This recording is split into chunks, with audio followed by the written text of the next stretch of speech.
Një ngjarje e rëndë është regjistruar këtë hënë në Shkodër. Policia njoftoi se rreth orës 10:10 në lagjin Manush Alimani në hyrje një pallati dyshohet se ka shpërthyer paneli matësave të energjisë elektrike.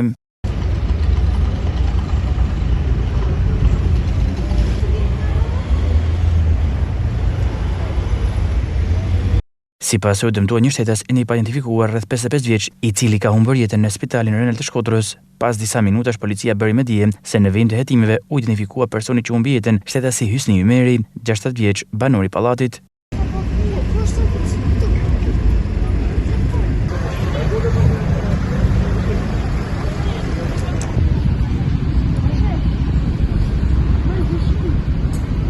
Nga ana oshe e Shkodër hidhet poshtë versioni që ngjarjet e ndodhur nga shpërthimi i panelit të matësave të energjisë elektrike, ndërkohë dyshohet edhe për vendosje të lëndës plase. Për këtë në vendngjarje mbërriti nga Tirana njësia antieksploziv.